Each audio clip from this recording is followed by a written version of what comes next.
रात्रीचे 11:30 वाजले होते. जुन्या वाड्यात शांतता होती, पण ती शांतता सुखाची नव्हती. भिंतीतून येणारा वारा एखाद्या माणसासारखा उसासे टाकत होता. हॉलमधील पिवळसर बल्ब हलकेच लुकलुकत होता.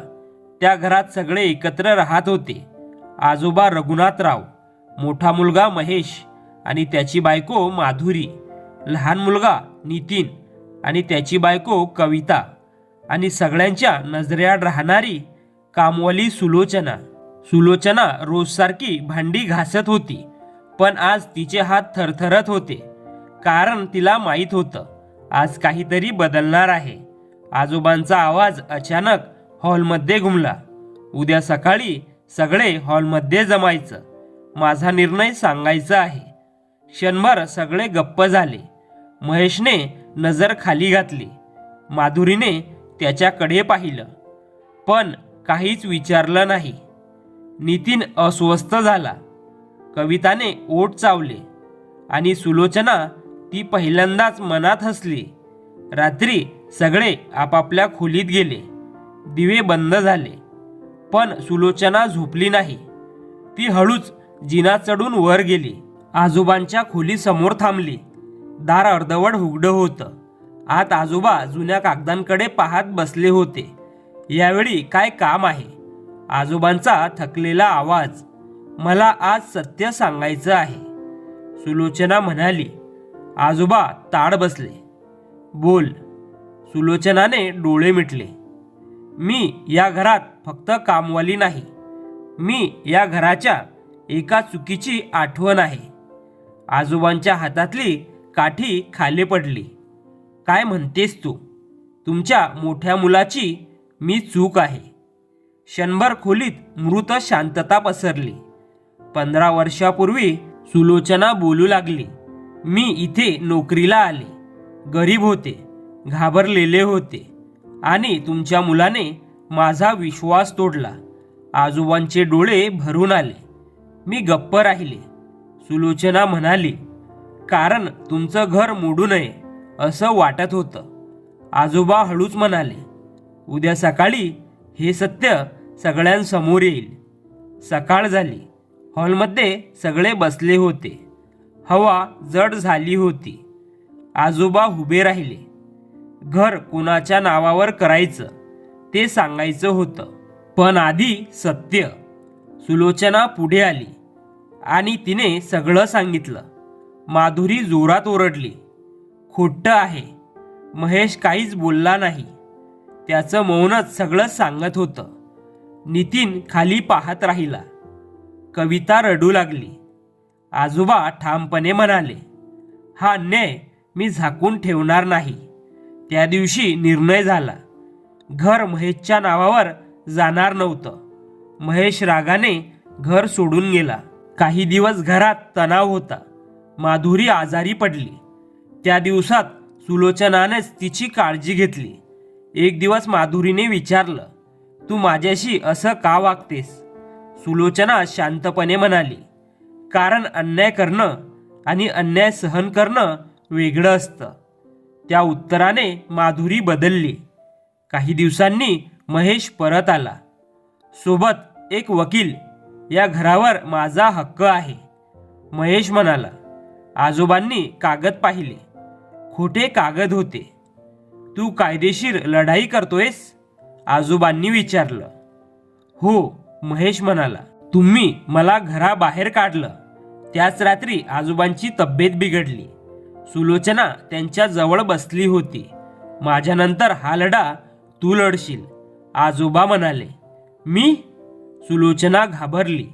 कारण हा लढा न्यायाचा आहे, आजोबा म्हणाले. दुसऱ्या दिवशी कोर्ट केस सुरू झाली. गावात चर्चा झाली. कामवालीला अधिकार. लोक कुजबुजले.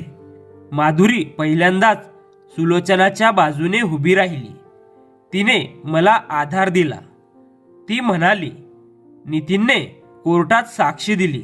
तो माझा भाऊ आहे, पण चुकलेला आहे. पुरावे एक एक करून समोर आले. महेशचा खरा चेहरा उघड झाला. त्या दरम्यान आजोबा कायमचे निघून गेले. घर पुन्हा शांत झालं. कोर्टाचा निकाल आला. महेशचा या घरावर कोणताही हक्क नाही. महेश हरला.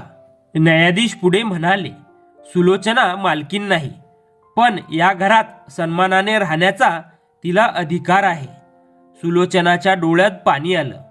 महेश एकटाच निघून गेला. त्या रात्री घरात सगळे एकत्र जेवले. पहिल्यांदाच भीती नव्हती, संशय नव्हता.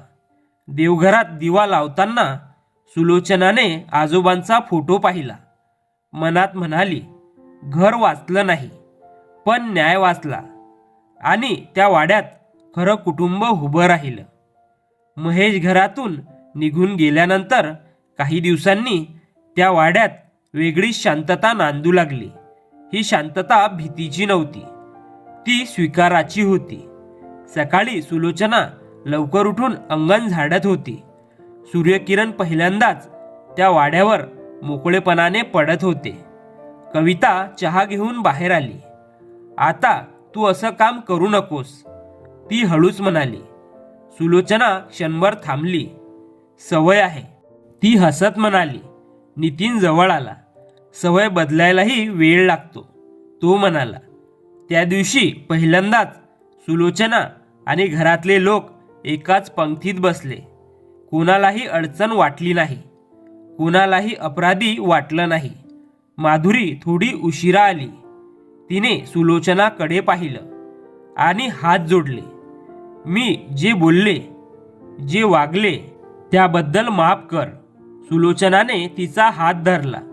तू जेव्हा संकटात होतीस तेव्हा मी तुला माणूस म्हणून पाहिलं.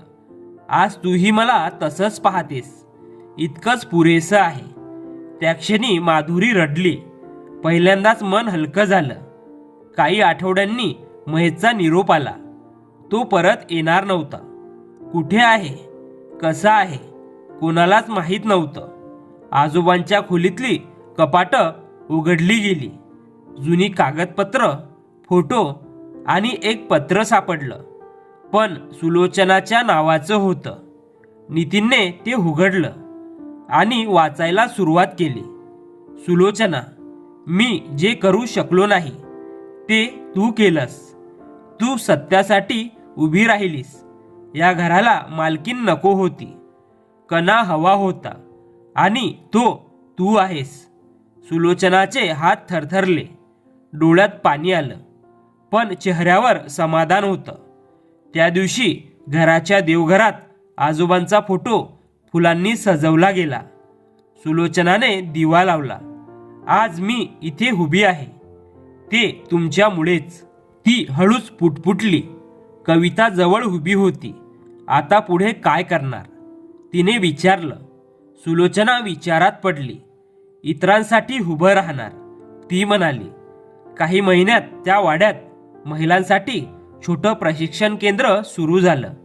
काम, शिक्षण आणि सन्मान हे शब्द फक्त बोलले जात नव्हते, तर जगले जात होते. गावातल्या लोकांची नजर बदलली. ती कामवाली होती, हे वाक्य हळूहळू ती बाई आहे असं झालं. एक संध्याकाळी सुलोचना अंगणात बसली होती. सूर्य मावळत होता. नितीन म्हणाला, कधी कधी वाटतं या घराने तुला खूप त्रास दिला. सुलोचना शांतपणे म्हणाली, हो, पण याच घराने माझी ओळख दिली. ती थोडा वेळ थांबली. घर म्हणजे भिंती नसतात. घर म्हणजे जिथे सत्याला जागा असते ते. संशय नाही, भीती नाही, गुपित नाही, फक्त माणुसकी. आणि त्या वाड्याने शेवटी एक गोष्ट शिकवली. नातं रक्ताचं असो वा नसो, न्याय आणि सन्मान असेल तर ते कुटुंबच असतं. मित्र आणि मैत्रिणींनो, कथा कशी वाटली? कथा आवडल्यास व्हिडिओला लाईक, शेअर आणि कमेंट करायला विसरू नका. आणि आपल्या मॉरल स्टोरीज चॅनलला नक्की सबस्क्राईब करा. धन्यवाद.